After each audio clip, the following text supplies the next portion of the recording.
सम्मानित शिक्षक साथियों, मेरा नमस्कार। एक बार फिर से आपके अपने YouTube channel HRSB education and motivation पर स्वागत है। जैसा कि साथियों, बेसिक शिक्षा विभाग से सभी शिक्षकों को आधारशिला, ध्यान आकर्षण और शिक्षण संग्रह मॉड्यूल उपलब्ध करा दिए गए हैं, जिनमें से पिछले मॉड्यूल में हमने ध्यान आकर्षण मॉड्यूल के बारे में विस्तृत क्वेश्चन या महत्वपूर्ण प्रश्नोत्तरियों को उस वीडियो में सम्मिलित किया था। इसी प्रकार से आज आपको आधारशिला फाउंडेशनल लर्निंग के बारे में क्या क्या इसके अंतर्गत सम्मिलित किया गया है, कौन कौन सी कक्षाएं हैं और इसका क्या मुख्य उद्देश्य है इस मॉड्यूल्स बनाने का, इसकी प्रश्नोत्तरी आपकी क्विज इस वीडियो पर आपको मिल जाएंगे, जो एक बार आप थोड़ा सा समय निकाल करके इसके कॉन्सेप्ट क्लियर कर लें। यदि अभी तक आपने हमारे चैनल को सब्सक्राइब नहीं किया है तो प्लीज़ इस चैनल को सब्सक्राइब कर लीजिए, ताकि मिशन प्रेरणा ज्ञानोत्सव जो आज प्रोग्राम पूरे प्रदेश में चल रहा है, जो 100 दिन का कैंपेन है, तो इससे संबंधित प्रश्नोत्तरी भी आपको हमारे इस चैनल के माध्यम से मिल जाएंगी। तो यदि यह वीडियो आपको उपयोगी लगे, आपको पसंद आए, तो वीडियो के अंत में ज़रूर लाइक। क्वेश्चन नंबर फर्स्ट साथियों, शिक्षकों के लिए कितनी हस्त पुस्तिकाओं का निर्माण किया गया है? मॉड्यूल्स, शिक्षकों के लिए 3 हस्त पुस्तिकाओं का निर्माण किया गया है। पहले आधारशिला, फाउंडेशनल लर्निंग, ध्यान आकर्षण अर्थात रेमेडियल टीचिंग। तीसरा मॉड्यूल है शिक्षण संग्रह कंपेंडियम। आधारशिला मॉड्यूल में किन विषयों पर बल दिया गया है?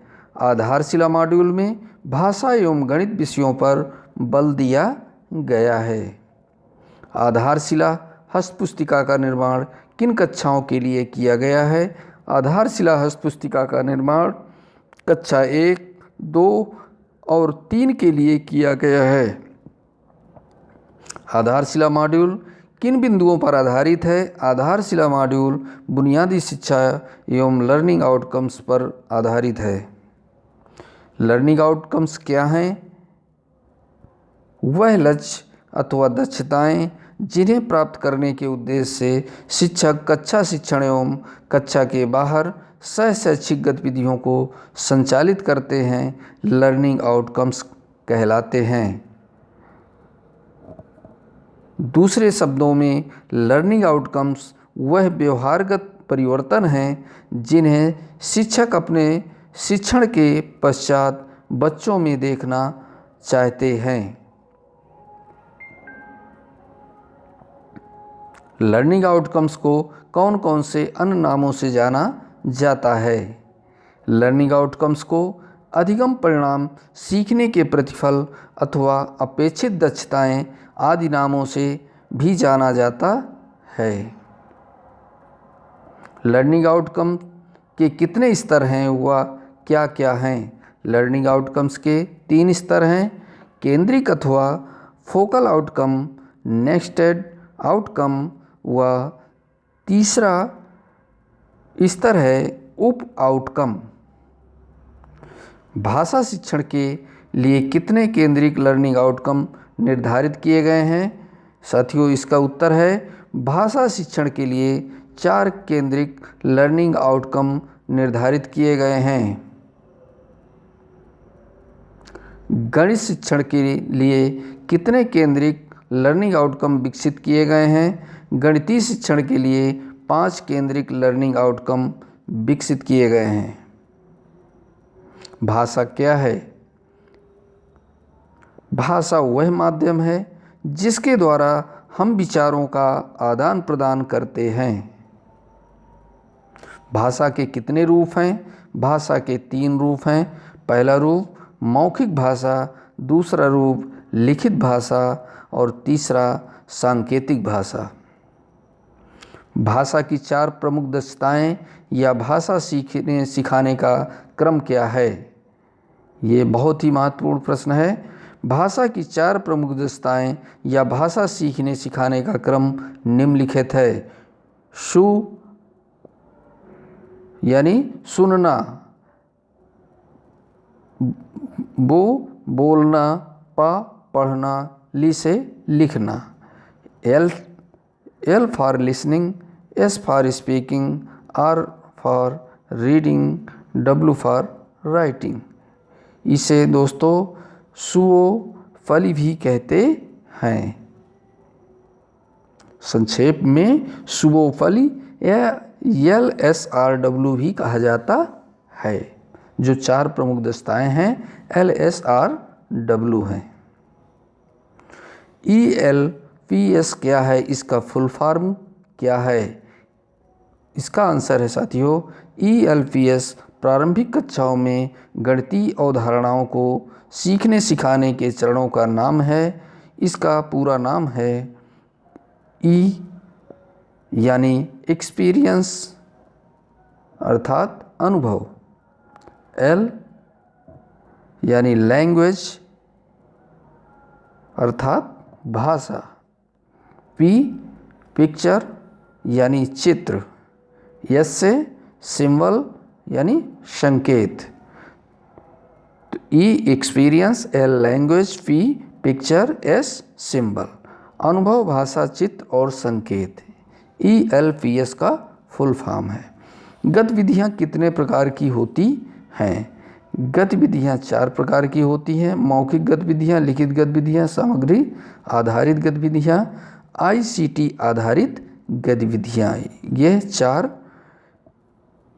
गतिविधियाँ हैं।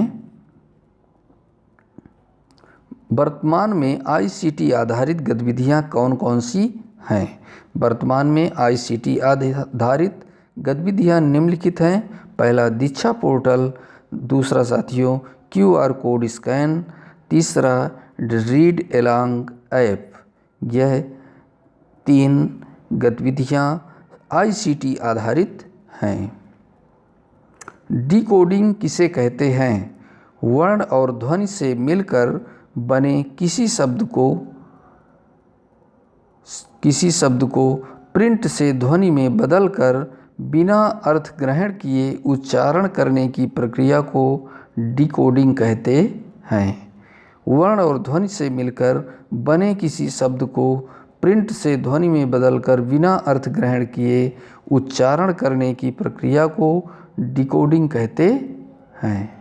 ध्वनि जागरूकता क्या है?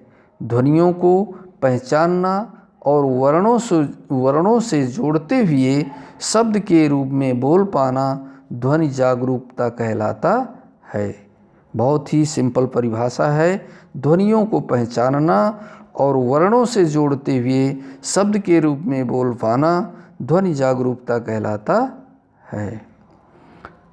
अगला क्वेश्चन है साथियों, संख्या पूर्व अवधारणाएं कौन कौन सी हैं? संख्या पूर्व अवधारणाएं निम्नलिखित हैं।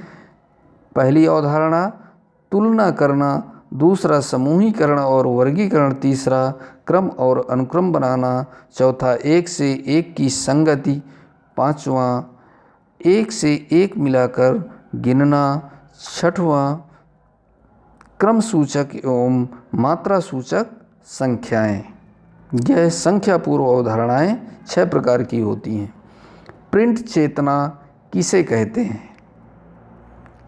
इस क्वेश्चन का जवाब है साथियों, बच्चों की यह समझ कि बोले जाने वाले शब्दों को लिखा जा सकता है तथा लिखे गए शब्दों को पढ़ा जा सकता है, यही प्रिंट चेतना कहलाती है।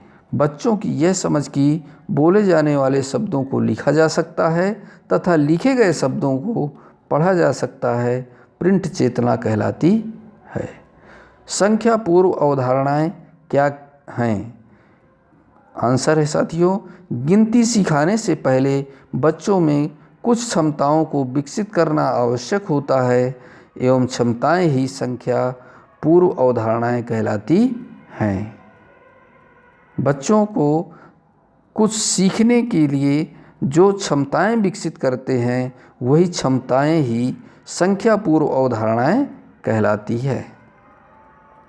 संख्या पूर्व अवधारणाएं कौन कौन सी हैं? संख्या पूर्व अवधारणाएं निम्नलिखित हैं: तुलना करना, सामूहिककरण और वर्गीकरण, क्रम और अनुक्रम बनाना, एक से एक की संगति, एक से एक मिलाकर गिनना, क्रम सूचक एवं मात्रा सूचक संख्याएं। गणित की मौलिक संक्रियाएं क्या क्या हैं?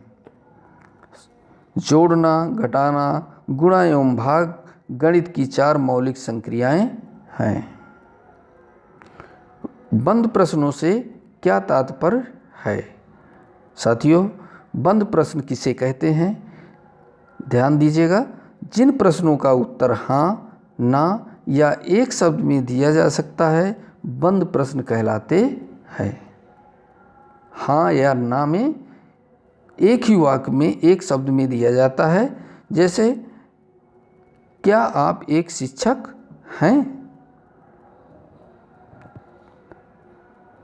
खुले प्रश्नों से क्या तात्पर्य है? यहाँ पर एक शब्द नहीं आएगा हाँ या नहीं, वहाँ पर आपको बंद प्रश्नों में हाँ या नहीं जवाब था, यहाँ पर क्या, क्यों, कैसे आता है। तो यहाँ मतलब एक ही वाक्य में नहीं कोई भी जवाब दे पाएंगे। जैसे आधारित प्रश्न अर्थात ऐसे प्रश्न जिनका उत्तर हाँ, ना या एक शब्द में नहीं दिया जा सकता है खुले प्रश्न कहलाते हैं। खुले प्रश्नों से क्या तात्पर्य है?